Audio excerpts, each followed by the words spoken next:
So eto na mga kaibigan, Rukia Anpo na tauhan na at humingi ng pasensya. Inamin ng katotohanan kay Manny Pacquiao na gumamit ng pinagbabawal bago labanan ang ating 8th Division legendary boxer Manny Pacquiao. And before that kaibigan, please huwag kalimutan mag-like and subscribe at pahit ng notification bell para notify ka sa ating mga update. Maraming salamat po. Mga kaibigan, alam naman natin na intense and crucial talaga yung 3 rounds na naging laban ni Manny Pacquiao dito kay Rukia Anpo. At after po ng laban nila, ilang araw pong lumipas, doon lamang lumabas yung epekto ng mala shotgun na suntok ni Manny Pacquiao kay Rukia Anpo.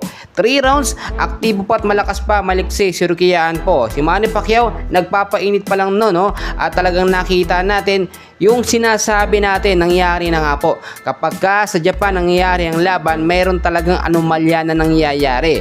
So hindi naman lingid sa ating kaalaman yung issue dito kay Naoya Inoue na bago lumaban may itinuturok po na sinasabi nilang pain reliever, pero may content po ng cannabis mga kaibigan. Ayon sa mga update ay ginamit din po ni Rukia Anpo yung pagturok na yon bago siya lumaban. Ang tinutukoy ko yung pain reliever nga po na merong content po ng ipinagbabawal na gamot. Kaya nga po sa ilang mga updates ay nasuspinde ng ilang buwan itong si Rukia Anpo na hindi pwedeng lumaban sa kahit anong kompetisyon sa boxing o sa kickboxing man yan mga kaibigan, dahil sa kanyang paglabag po sa rules boxing dito nga po sa bansang Japan. Sa kabilang banda naman, hindi nagtaka ang mga Filipino fans dahil very obvious naman, hype na hype o hyper na hyper si Rukia Anpo nung labanan niya si Manny Pacquiao. Etong si Manny Pacquiao naman medyo nagtaka rin talagang etong si Anpo sobrang liksi.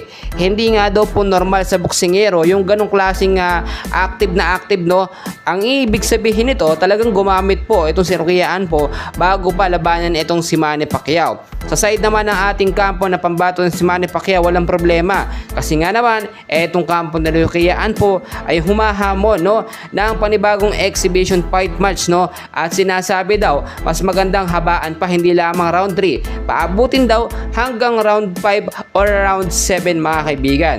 Well, ayon na rin sa kampo ni Pacquiao hindi na po mauulit yun mga kaibigan dahil kinakailangan ng napakalaking halaga or almost ₱500 million po para sa budget na yan paghahatian na yon. Kaya hindi po yun ganong kadali unless na lang mga kaibigan na may mag-sponsor na bilyonaryo para maisakatuparan yung laban na hinihiling po ng kampo ni Rukia Anpo. And please kaibigan, huwag kalimutan mag-like and subscribe. Maraming